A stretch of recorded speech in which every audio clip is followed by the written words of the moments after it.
Hola, soy Bruno Bichir, bienvenidos a The History Channel.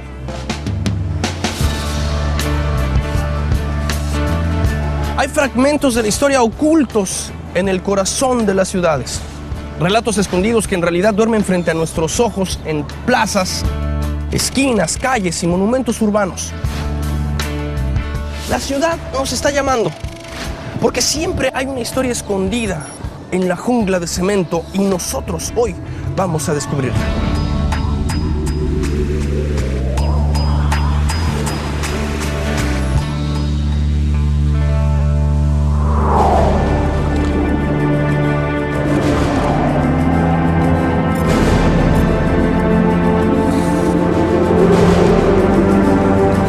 La gente, las mujeres lo llevaban en la ropa escondido. Vas a ser presidente de la República durante 1 hora. Le dice a uno de sus secuaces, quémenlo. Mover un edificio de 1.700 toneladas. Una especie de Robin Hood mexicano. Todo hombre debe de utilizar en público el vestido llamado pantalón.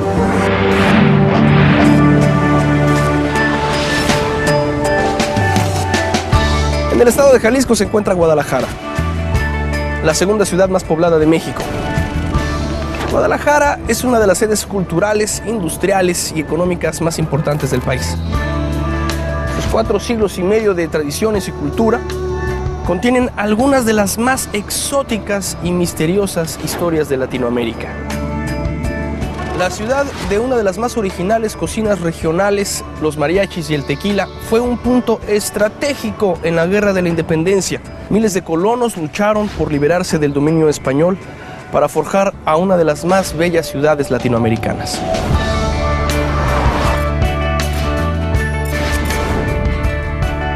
Empecemos nuestra búsqueda aquí, en el Museo del Periodismo, que homenajea al cura don Miguel Hidalgo y Costilla, héroe de la independencia mexicana, padre de la patria. Lo que pocos saben es que Hidalgo no solo encabezó la lucha en el campo de batalla, sino que también fundó el primer periódico revolucionario de Latinoamérica.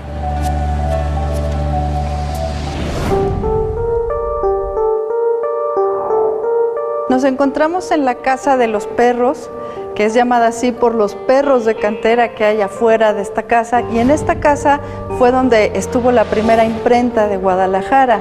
En esta imprenta fue donde salió a la luz El Despertador Americano. Es una publicación eminentemente revolucionaria. Tenemos que trasladarnos a 1810, cuando el señor cura don Miguel Hidalgo y Costilla llega a Guadalajara. Hidalgo es un personaje muy importante dentro de la historia de México porque es el que inicia un movimiento que con el tiempo culmina con la consumación de la independencia. Después de grandes triunfos contra los realistas, Miguel Hidalgo arribó a Guadalajara. En esa ciudad decidió impulsar las ideas revolucionarias con la fuerza de las palabras. Cuando Hidalgo llegó aquí a Guadalajara, le encomendó al cura Severo Maldonado editar El Despertador Americano. Fue un periódico con una orientación hacia los criollos fundamentalmente. Porque si uno analiza con detenimiento el periódico no está dirigido a los indios, no están dirigidos a las castas, están dirigidos a los criollos y a los españoles para que se suman al movimiento de Hidalgo. Pese a que eran tiempos peligrosos para los que intentaban desafiar al imperio español, la publicación tuvo un éxito inesperado. Este periódico molestaba mucho, sobre todo porque fue bien recibido por la población en general. Era comprado a un precio bastante alto y a pesar de que era caro, la gente lo compraba, le interesaba. Se ve que estaban deseosos por saber qué era lo que sucedía con estas ideas independentistas. El impacto fue tremendo porque, primero, este periódico era exageradamente caro. Costaba algo así como 2 costales de frijol cada una de estos ejemplares, que pues, desde luego es un precio altísimo si estamos pensando y si nos trasladamos a 1810. Únicamente podían adquirir estos textos, estos ejemplares, la clase pudiente. El prestigio del Despertador Americano fue contundente y de la mano de hombres y mujeres comunes, el periódico ingresó en el centro político del país. El Despertador Americano llegó a la Ciudad de México, lo llevaban los arrieros escondido debajo de sus cajas de mercancías, adentro de huacales, y ahí iba el periódico. La gente, las mujeres lo llevaban en la ropa escondido para poderlo distribuir fuera de la ciudad de Guadalajara. A pesar de su éxito, la permanencia en las calles del Despertador Americano resultó efímera. La vida del Despertador Americano es brevísima. Únicamente se editaron 7 números. De diciembre de 1810 a enero de 1811. Y aquí hay un aspecto interesante, porque únicamente salieron a la luz pública o se vendieron, según las crónicas, 6 números de los 7. El número 7, que fue ya el último número de este periódico, ya no pudo ser repartido. Incluso aquí mismo en la imprenta se quedaron los ejemplares.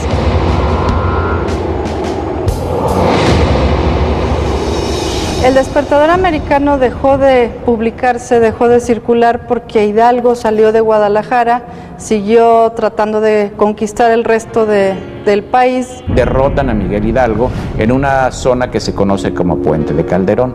Es apresado y es conducido después a la cárcel y finalmente muere en 1811. Y en ese momento la edición del número 7 se encontraba en los talleres de la casa que se conoce como la Casa de los Perros, que hoy es el Museo del Periodismo. Y como ocurrió en muchas ocasiones en la época de la colonia y en diferentes épocas de la historia, hacen una gran pira con la edición del número 7 y desde luego desaparece, lo queman, este número 7 del Despertador Americano.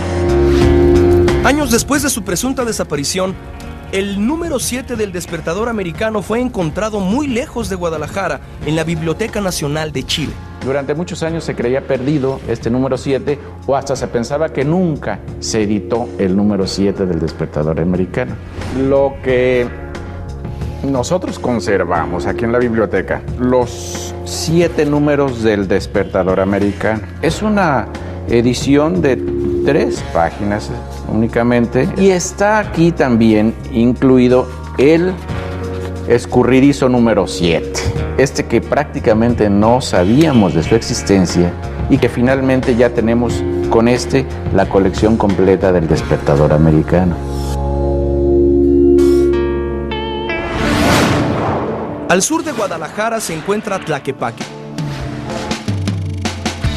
En este municipio de construcciones coloniales está ubicado el Museo Nacional de la Cerámica. En este museo se encuentra la obra del famoso ceramista Pantaleón Panduro, quien con su arte cautivó a mexicanos y extranjeros.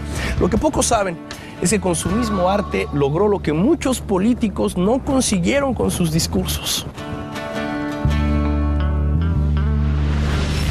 Estamos en un lugar que se llama Tlaquepaque, en el estado de Jalisco, y en una casa de la cultura que tiene un museo que se llama Pantaleón Panduro, entre las cosas más importantes que tiene esta casa de la cultura. Pantaleón Panduro fue uno de los artesanos más importantes de aquí de Tlaquepaque y en todo México. Él es un auténtico indígena que toma el apellido Panduro, que es español, de un señor Panduro que existió en Guadalajara en 1590 y tantos, y a partir de 1810 empiezan a tener en los registros de la parroquia los primeros Panduro. Aquí nacen entonces Pantaleón Panduro, sus hermanos y los 11 o 12 hijos que tuvo don Pantaleón. Pantaleón Panduro fue como todos los niños en su tiempo. Para 1847 que nace, él juega con el barro y hace bolitas de barro, más tarde hace tejas y ladrillos, porque era lo que se hacía en este pueblo de Tlaquepaque, y al hacer ladrillos y tejas él ve que es fácil copiar la nariz y la frente y la cabeza de los compañeros de él que están haciendo también sus cosas de barro, y ve que le empiezan a salir con cierta perfección y se llega a convertir en un excelente retratista en barro. Cuando Pantaleón Panduro toma conciencia de su capacidad, decide perfeccionar su arte. Pantaleón Panduro se empieza a dar cuenta de que tiene habilidades para trabajar el barro y muy pronto empieza a participar en distintas exposiciones. tienen tal perfección los retratos de Pantaleón Panduro que entonces empieza a ser un poco más famoso. Pantaleón Panduro nunca imaginó que su arte y un encuentro con el presidente Porfirio Díaz le depararía una situación tan inusual como sorpresiva. Porfirio Díaz tenía una casa de descanso en lo que es la ribera de Chapala. Entonces, para ir a Chapala, necesitaba venir primeramente a Guadalajara. En el año de 1903, Porfirio Díaz viene aquí a Guadalajara y un señor le dice: don Porfirio Díaz, vamos a hacerle una escultura en barro, pero ya verá de qué calidad. Y cuando destapan el monumento, don Porfirio Díaz queda asombrado. Dice: esto es magnífico. No puede ser que una persona tan humilde, tan sencillo, haya hecho Don Porfirio Díaz entonces lo invita a que se vayan a Roma para que perfeccione su arte. Él no se quiere ir ni por nada porque quiere morir aquí con su gente, en su pueblo. No quiere salir. Don Porfirio entonces en premio le dice: ve a México, allá te voy a dar un premio. Y el premio que le da es sentarlo en la silla presidencial, ponerle la bandera y le dice: vas a ser presidente de la República durante 1 hora. Después de lograr lo que muchos políticos no pudieron, Panduro siguió asombrando con su destreza. Curiosamente, a pesar de eso, nunca pudo demostrar esa misma habilidad en el momento de autografiar sus obras. Él tal vez no supo firmar nunca. Firmaba con letras de molde y pone Pantaleón Panduro, letra por letra, pegaditas una a la otra. Lo que nos hace pensar que él dibujaba su nombre. No sabía leer y escribir.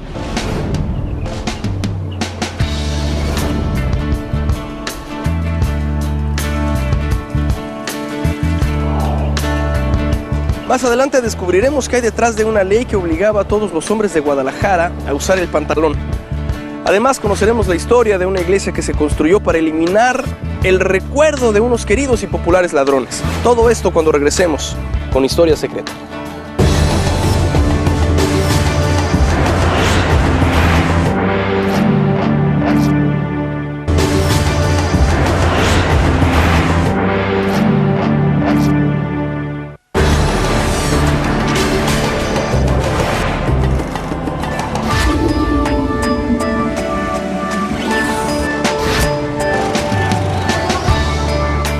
En la ciudad de Guadalajara se promulgó una de las más curiosas leyes que obligaba a todos los hombres de esta ciudad a usar pantalones.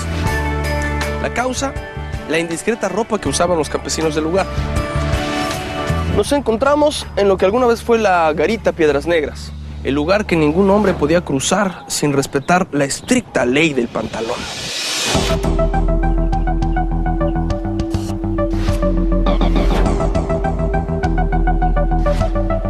Esta columna era una arquería que iba prácticamente a la otra esquina de esta calle.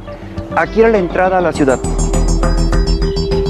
En los principales caminos que llegaban a la ciudad de Guadalajara había este tipo de garitas o aduanas, donde lo que tú ingresabas, ya sea cereal o líquidos, lo que sea, pagabas un impuesto por ellos.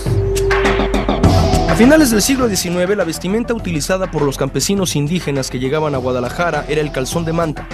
Una prenda muy indiscreta para los habitantes de la ciudad, quienes empezaron a protestar ante las autoridades. Entonces hubo una ley que se redactó el 7 de junio de 1887, donde el jefe político de Guadalajara avisa: desde el 1 de septiembre de ese mismo año de 1887, a todo hombre, sea cual fuere su condición y fortuna, debe de utilizar en público el vestido llamado pantalón. O sea, ya no el calzón de manta, sino un pantalón.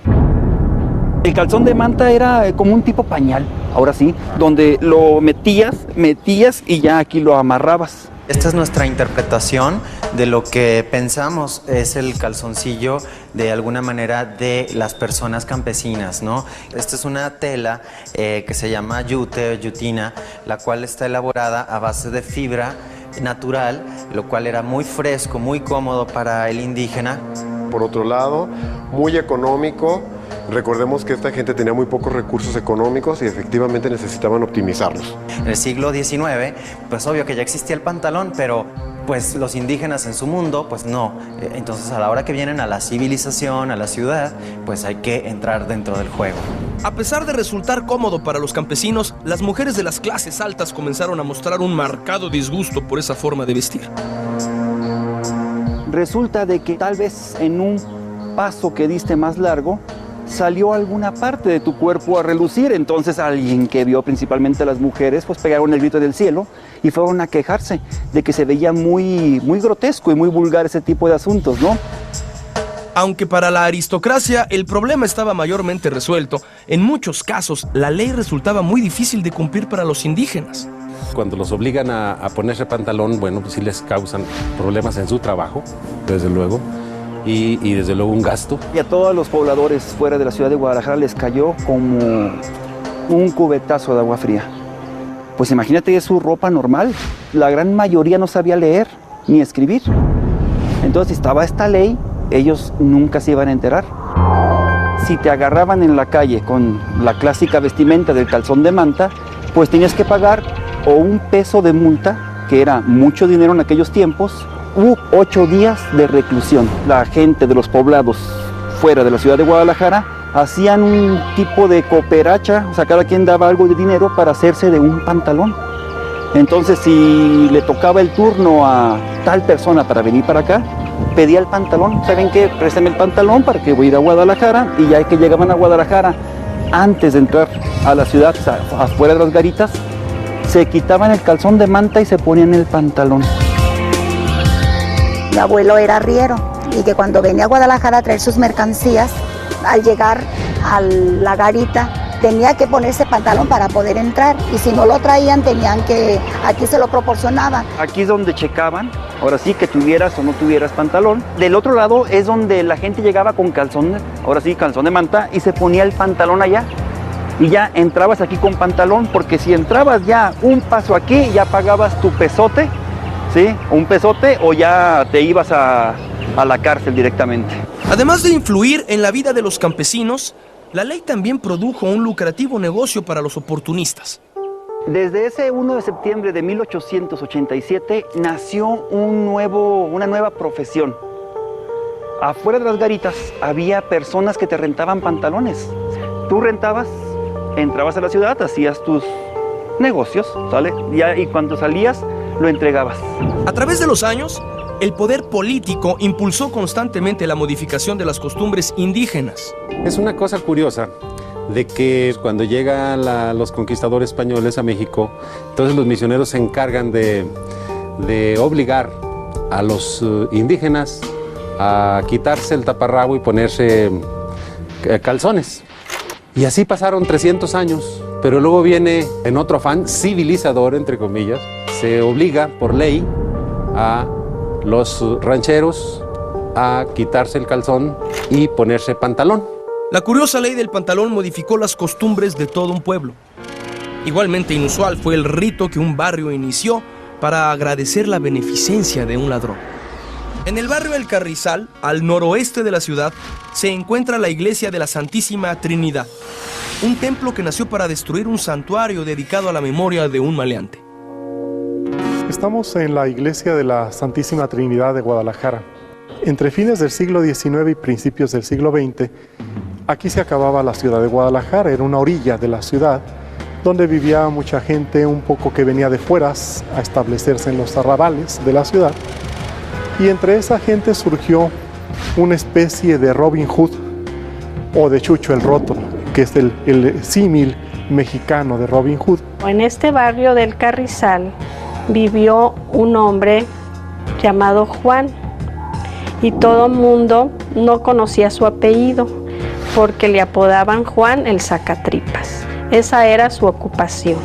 Le sacaba las tripas a cuanto se le cruzaba por enfrente para robarlo. Pero lo que obtenía de sus robos, buena parte lo repartía entre gente necesitada, que por estos rumbos había mucha. Hay una versión según la cual el oficio normal que este hombre desempeñaba era de carnicero. Y entonces a los carniceros con frecuencia les dicen un poco en broma, sacatripas. La otra idea es, y en más de alguna ocasión, cuando la víctima opuso resistencia, pues hubo necesidad de sacarle las tripas. Juan el Sacatripas no andaba solo al cometer sus atracos. Lo acompañaba un fiel seguidor. Juan el Sacatripas tuvo un hijo que se llamó Mónico, que de niño veía cómo robaba a su papá, por eso es que aprende el oficio. Pero Mónico no los mataba, no se quería manchar sus manos con sangre, sino que nada más los robaba y después los dejaba ir. Al igual que su padre, Mónico eligió el barrio El Carrizal como el escenario ideal para cometer sus delitos y repartir sus botines. El barrio del Carrizal eran sus dominios. Ahí vivía feliz, en un jacal, haciendo de las suyas, repartiendo dinero a los pobres. En un momento dado, la policía finalmente lo atrapó, lo ejecutaron, como se usaba todavía en ese tiempo. En México existía la pena de muerte, y lo sepultaron en este predio. Y en el lugar donde lo sepultaron, la gente agradecida por lo que le había hecho, ¿no? Le había dado dinero, le había ayudado en sus necesidades, encendía veladoras en torno a una cruz que se puso en el lugar en que lo ejecutaron.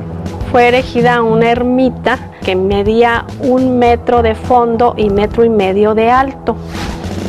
Y ahí iba la gente y depositaba sus ofrendas como veladoras y flores. Y muchas veces iban a rezar más que a algunos de los vecinos para pedir por el alma de Mónico. Sería en la mentalidad de la gente un santo popular, no un santo en los términos clásicos o oficiales o canónicos, sino un santo del pueblo.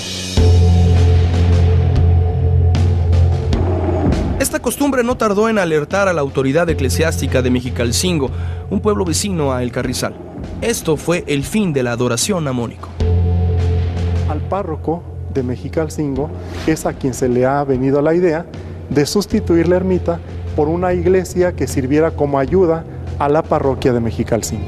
El sacerdote del barrio de Mexicalcingo, que era el barrio siguiente al barrio del Carrizal, no le gustó esa costumbre, porque Mónico, el Tata, pues era un ladronzuelo, ¿verdad? Y es por eso que decide tumbar la ermita y ahí construir la iglesia de la Santísima Trinidad.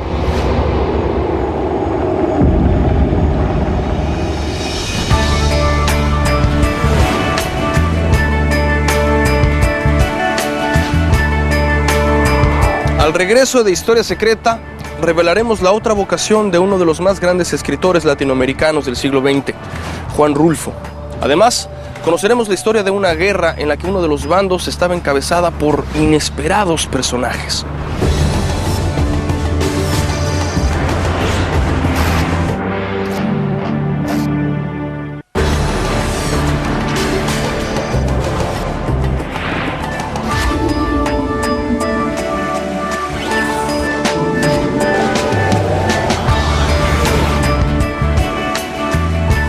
Nos encontramos en el cementerio Mezquitán.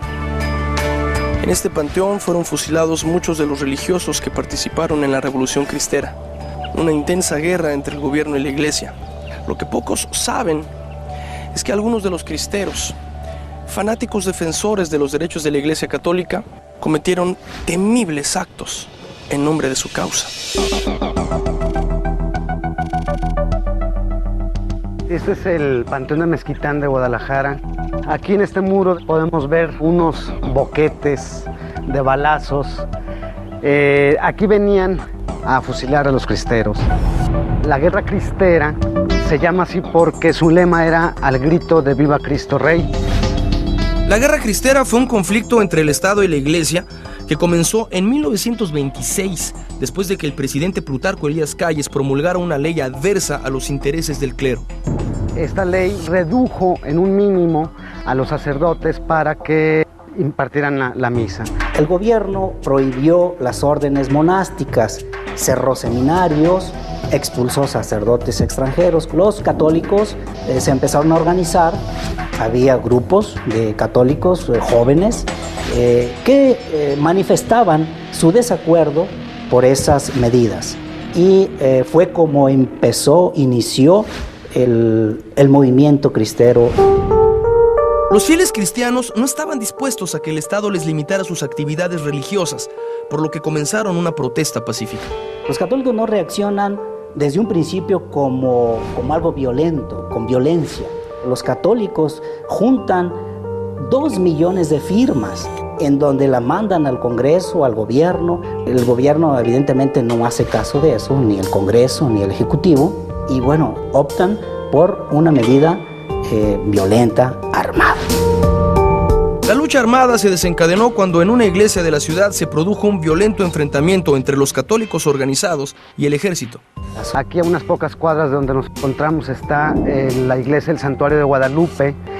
El 3 de agosto del 26 están en el atrio del templo y se arma la trifulca entre los feligreses y el gobierno, es decir, los soldados, los federales. A medida que la guerra cristera iba ganando intensidad, los fieles católicos aceptaron tomar las armas incitados por inesperados personajes. Hubo sacerdotes levantados en armas, como el padre José Reyes Vega. El caso del padre Reyes Vega, él comandaba un fuerte contingente de hombres armados en la zona de los Altos. Rápidamente el padre Vega, a marchas forzadas, organiza a sus hombres y hay un hecho muy importante en donde ellos participaron y que fue un hecho impactante, que fue el asalto al tren de Guadalajara. El ataque al tren marcaría un quiebre en la guerra y en la vida de los combatientes.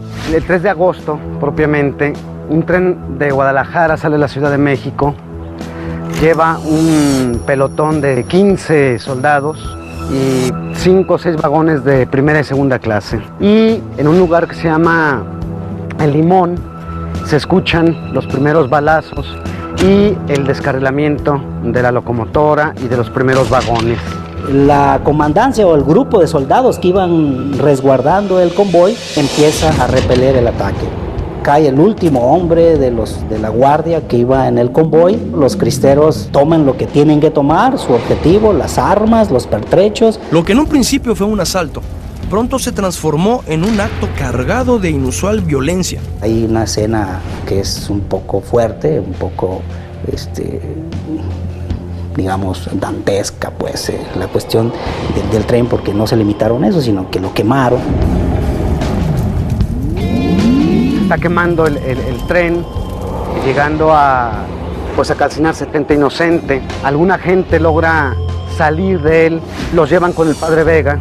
Gente inocente que no tiene nada que ver en eso, los llevan y le dice el padre Vega textualmente: mijito, que Dios te perdone. Y le dice a uno de sus secuaces: quémenlo.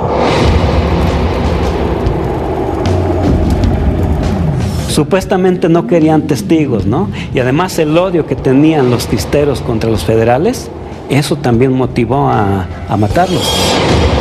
El trágico ataque al tren provocó una escalada de violencia entre ambos bandos que se extendería hasta 1929. La guerra cristera termina por los arreglos secretos entre la cúpula clerical y el gobierno. Pero en realidad yo creo que es un tema que se sabe como una cosa popular, pero no que entrañaba todo eso, ¿no? Durante muchos años fue un tema prohibido. Ni siquiera los sacerdotes ni el gobierno hablaban de eso. La Revolución Cristera marcó una región que vivió durante muchos años las secuelas de la devastación de la guerra. Uno de los más importantes escritores latinoamericanos, Juan Rulfo, ilustró esa devastación no solo con sus famosos libros, sino también con imágenes. A unos pocos kilómetros del cementerio de Mezquitán se encuentra el Colegio Luis Silva, el lugar en donde Juan Rulfo no solo se formó como gran escritor, sino también como un desconocido fotógrafo. Nos encontramos en el Colegio Luis Silva, donde Juan Rulfo estudió de 1927 a 1932. Una tragedia familiar fue la que llevó a Juan Rulfo a vivir 5 años de su vida internado en este colegio, el lugar que lo marcaría para siempre. Su padre había muerto en 1923, asesinado, y su madre estaba muy enferma. Entonces internaron a Juanito, como lo llamaban, e internaron también a su hermano mayor, Severiano. Él era un poco retraído, Él pues estaba añorando su terruño y la pena de perder a su padre. Un año después de que estaba aquí, quedó huérfano de madre también, entonces eso ahondó todavía su tristeza. Recibió la noticia aquí y él ya no pudo ir a verla. El aspecto del encierro también parece haberle afectado. Hay que decir también que era una buena escuela, sistematizó sus estudios y además aquí había composición literaria para los chicos. Eso nos lleva a concluir que es muy probable que este sea el lugar, exactamente este lugar, donde Juan Rulfo empezó a escribir. Luego de haber terminado sus estudios, el joven Rulfo exploró nuevas amistades y vocaciones. Él vivió muchos años después de que salió de este colegio.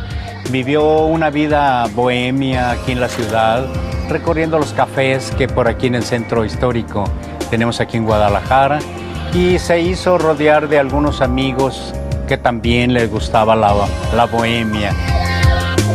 Lo que pocos saben es que además de retratar su tierra natal con palabras, Juan Rulfo también lo hizo con imágenes. Estamos en la Casa de la Cultura de Jalisco, en Guadalajara. Aquí precisamente mi cuñado Juan Rulfo se inició como fotógrafo. Pues hubo una exposición hace 50 años donde se expusieron alrededor de 20 y tantas fotografías de él, de formato grande. La fotografía llevó a Rulfo a retratar la arquitectura mexicana con la misma pasión y la misma originalidad que imprimió en sus obras maestras. Esa vena artística que tenía en la literatura la transmitía a las fotografías. Él decía, yo no soy fotógrafo, soy un fotógrafo aficionado. Le interesaban mucho las iglesias vistas desde ángulos de alguna manera insólitos. Él iba más allá de lo que era una representación fotográfica. Y encontramos unas fotografías preciosas, aunque sean de cosas sencillas. Las cosas sencillas las hacía interesantes. Ese inusual punto de vista que Rulfo impuso en sus fotografías tuvo origen en sus días de encierro y soledad en el colegio Luis Silva. En su fotografía, una constante muy importante es el enfocar templos y en general inmuebles históricos, recintos, desde atrás. Si lo vemos desde allá, que es donde estaban las habitaciones de los internos, se ve la parte de atrás del templo de Jesús María. Entonces seguramente es un elemento que él adquirió en su paso por el colegio Luis Silva. Hay una anécdota que es muy reveladora. Para la exposición de 1980, él le dio a otro gran fotógrafo mexicano, Nacho López, sus negativos para que hiciera la curaduría en cajas de zapatos, muy bien ordenado, pero nada en ese sentido como simbolizando algo no muy profesional. En realidad era un extraordinario fotógrafo con una preparación muy sólida. Tenía en su biblioteca personal 700 libros de fotografía especializada y los expertos en fotografía de arquitectura saben muy bien que esas fotos que él tomó solo las puede hacer alguien que tenga un conocimiento muy estrecho de este aspecto específico, de esta disciplina muy concreta que es la fotografía de interiores.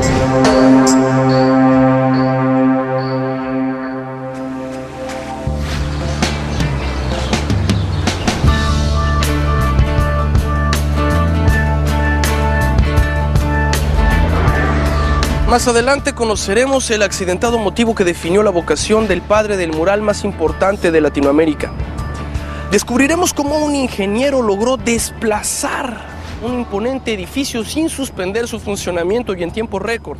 Todo esto cuando regresemos a Historia Secreta.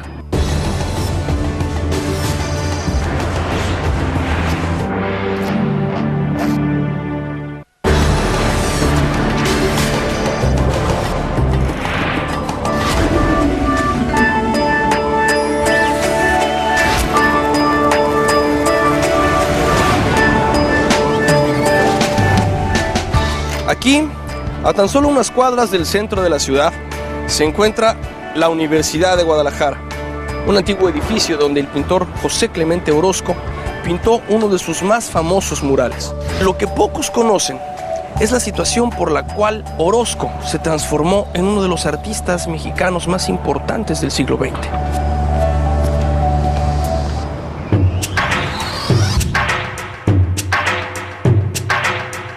Nos encontramos en el aula magna o paraninfo de la Universidad de Guadalajara. Aquí en este lugar, José Clemente Orozco hizo uno de sus 3 grandes murales. En 1883 nació en Zapotlán, en el estado de Jalisco, José Clemente Orozco. Pocos años después llegó a Guadalajara, donde recibió de su madre las primeras lecciones de pintura. José Clemente Orozco llega a Guadalajara, si no su tierra natal, sí donde pasó, diríamos, la primera infancia. Cuando tenía 3 años de edad, su familia se vino a radicar a Guadalajara. Cuando Orozco tenía como 7 años, se fueron a México. Luego de estudiar y formarse como pintor, Orozco realizó importantes obras en la Ciudad de México y en los Estados Unidos. Ya transformado en un gran artista, decidió volver a Guadalajara en 1935. Llega Orozco aquí, tenía 53 años de edad. Para él es muy importante regresar a este sitio y desarrollar en su etapa de madurez una obra pictórica, muralística, popular, una pintura como una suerte de libro abierto para toda la sociedad.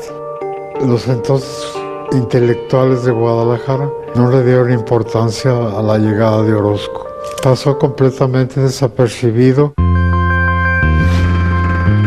Pese a ser ignorado por la mayoría de sus colegas, Orozco realizó extraordinarios murales en el Hospicio Cabañas, el Palacio de Gobierno y en la Universidad de Guadalajara. El que está arriba, que es conocido popularmente como el hombre pentafásico, donde aparece el hombre en sus distintas, diríamos, cualidades o condiciones. Está el científico, está el homo faber, el que trabaja acá con la máquina, y desde luego pues está este hombre plural que aparece arriba. Termina esa cúpula y entonces resulta de que le dicen, no, ¿sabes qué? Este lugar no va a ser finalmente la universidad. En este sitio lo que va a estar es la sede del Congreso.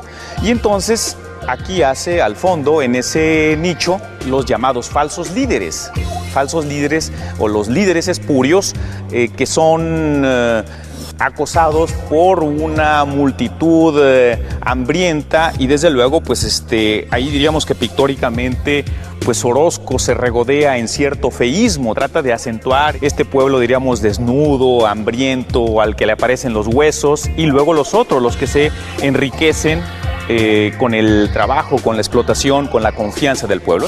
Aunque la obra de Orozco es reconocida mundialmente, pocos saben del accidente que definió la vocación del artista cuando solo tenía 19 años de edad. Eso debió haber ocurrido cuando él estaba a punto de cumplir los 20 años. Haciendo unas mezclas químicas, le explotaron las sustancias y le destrozaron la mano izquierda. Y le quedó muy dañada la mano derecha.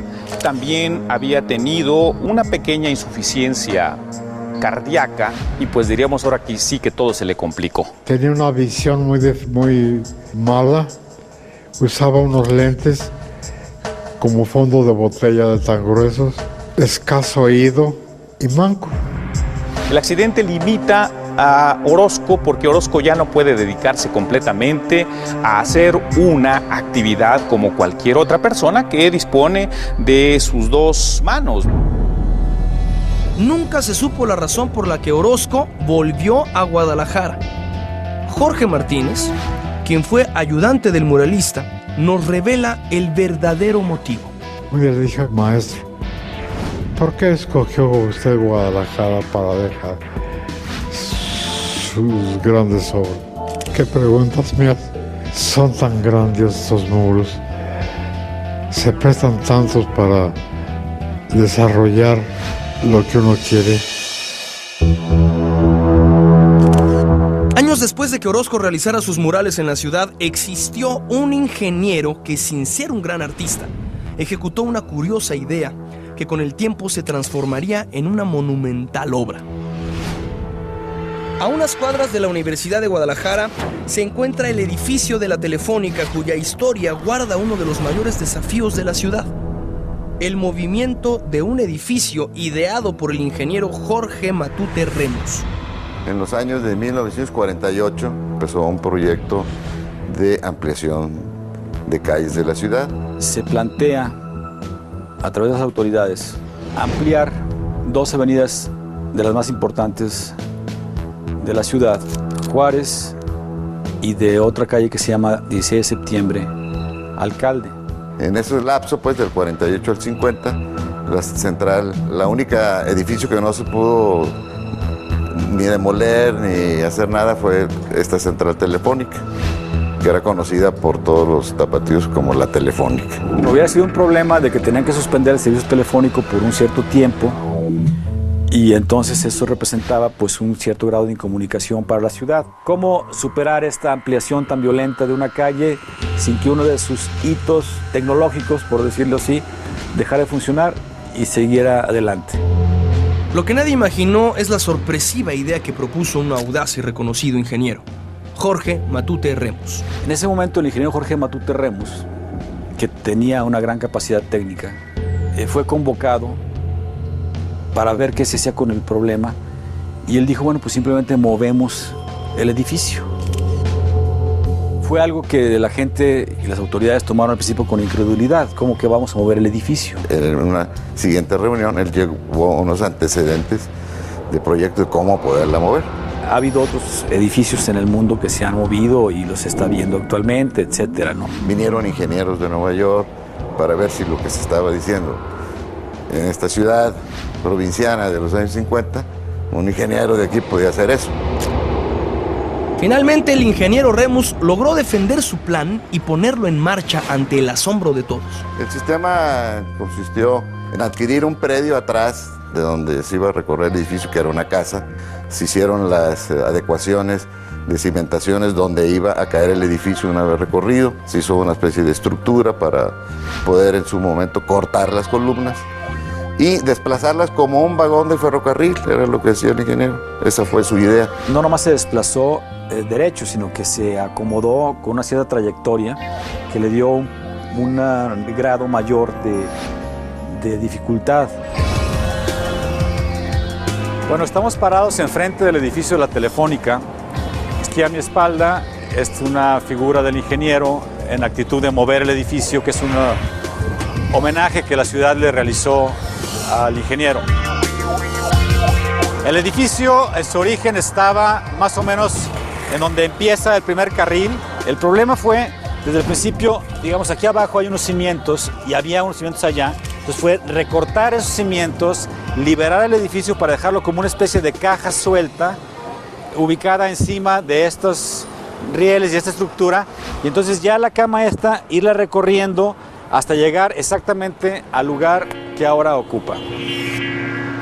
La clave estaba en que todo tenía que ser muy minucioso, ¿no? Las medidas, errores, debían ser las tolerancias mínimas, no más de 1 milímetro en toda la estructura que se ponía.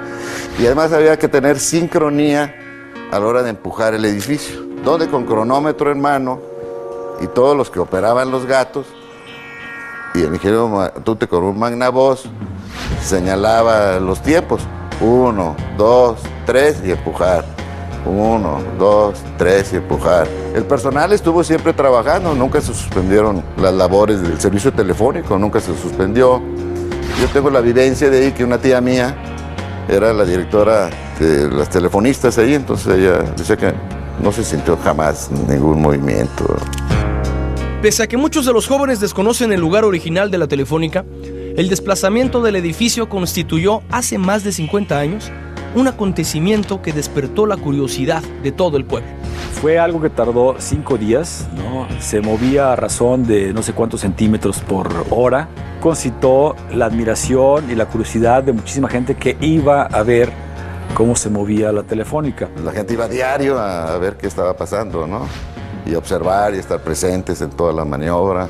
Obviamente era un hecho inusitado para una ciudad como esta, mover un edificio de 1.700 toneladas con la gente trabajando sin suspender el servicio. Entonces creo que sí fue algo muy espectacular en aquel tiempo.